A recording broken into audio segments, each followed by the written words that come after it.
Welcome to another edition of Carnivore Bites. I'm your host, Jeff Sherman, along with Dr. Eric Lopkin. And I think two things we kind of really want to focus on, Dr. Lopkin, that we agreed to explore, and that's we got to do. I grew up with Dr. Seuss, Horton, yep. And Grinch Stole Christmas. Talk about cancel culture. Your comments. Yeah, if there's anybody out there that doesn't know what we're referring to, this week was National Reading Day.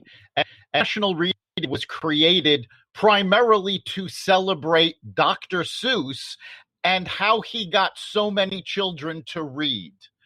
Well, apparently 6 of Dr. Seuss's books have now been declared to be racist by cancel culture.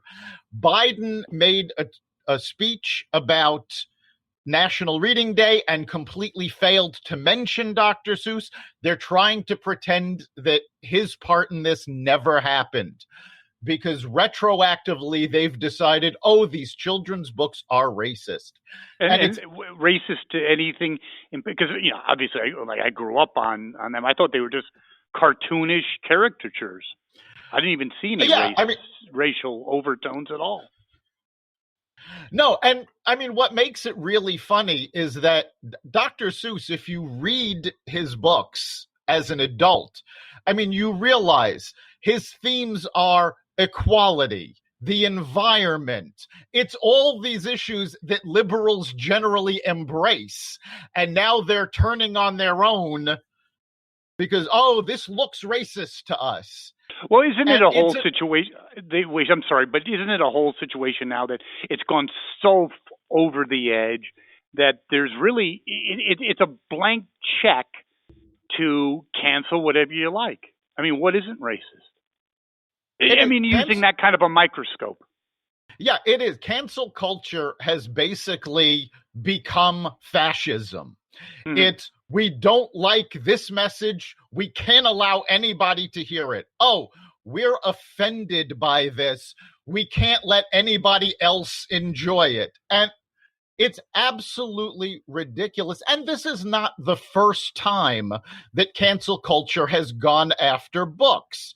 For years, they've gone after Mark Twain. Recently, they went after To Kill a Mockingbird, which blew my mind because the whole point of that book is to fight racism.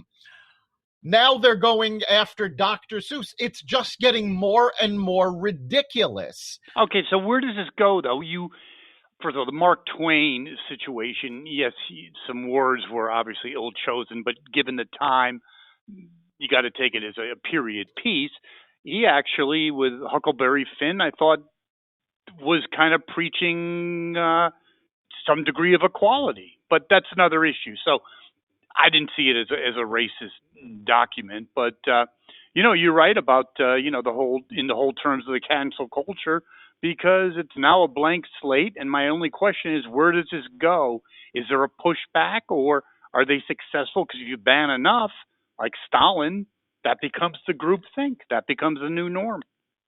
Yeah, I think they're already starting to see pushback. Trying to ban Dr. Seuss was literally a step too far. When they went after Huck Finn, you could make a case that even though that language was the norm at the time, now it's considered offensive. Agreed. Yes.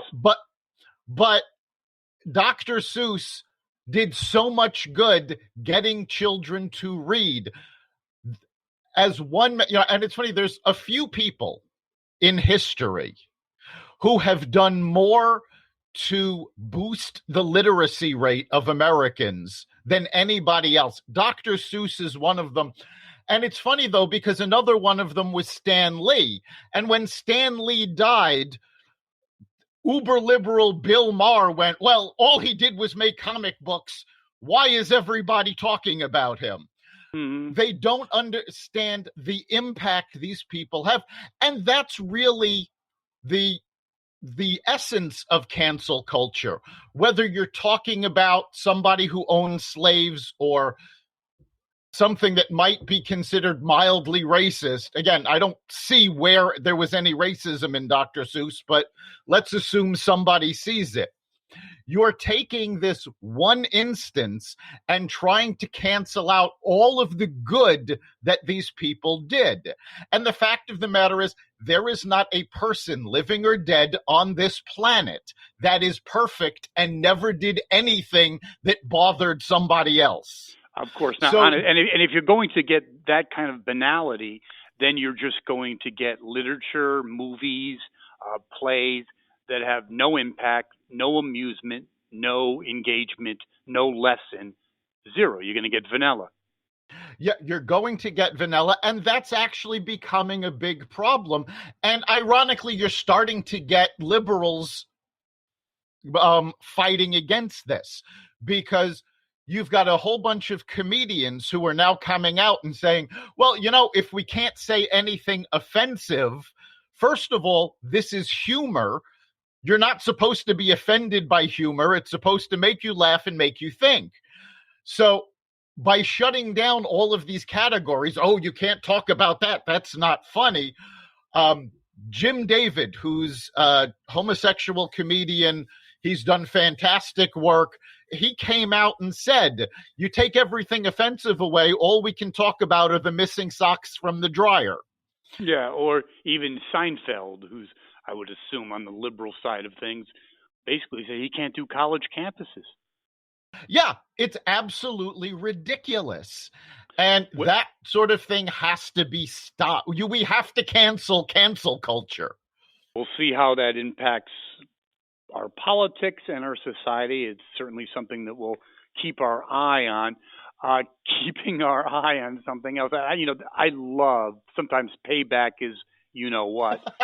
Our friend, Mr. Cuomo, Governor Cuomo, was the rock star, the Elvis / Mick Jagger of the COVID crisis. I mean, he was the voice of reason. We already talked about that. I don't think he survives, and for good reason. No, I don't think he does. The hits keep coming on Andrew Cuomo, because it started with the fact that he lied about how many people were killed in nursing homes from COVID. From there, he got hit with accusations that he put people back in nursing homes rather than housing them at clinics set up on the naval ship and at the Javits Center, because he didn't want Donald Trump to get credit for helping these people. And now he's got 3 women coming forward saying he sexually harassed them. Just prior to us going on the air, Cuomo made a statement saying he's embarrassed by the accusations, but he still denies actually touching anybody. And he also talked about how New York is doing with COVID now. And as it turns out, New York is having record hospitalizations now, where other states are already going, well, we're good, we're going to reopen. Mm-hmm. I think politically he was a rising star. I heard many liberals saying, "Oh, too bad he wasn't, part of the presidential primary mix." I say he resigns. I say when you have liberals turning on themselves as they're doing on him, the game is over. Correct? Well, he's already said he's not going to resign. We'll see how long he sticks to that.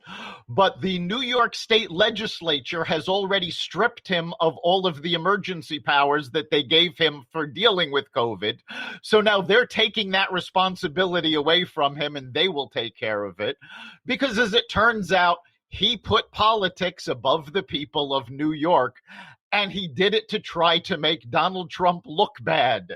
And make himself, he couldn't get enough of he was giving updates every day. He loved every minute of it.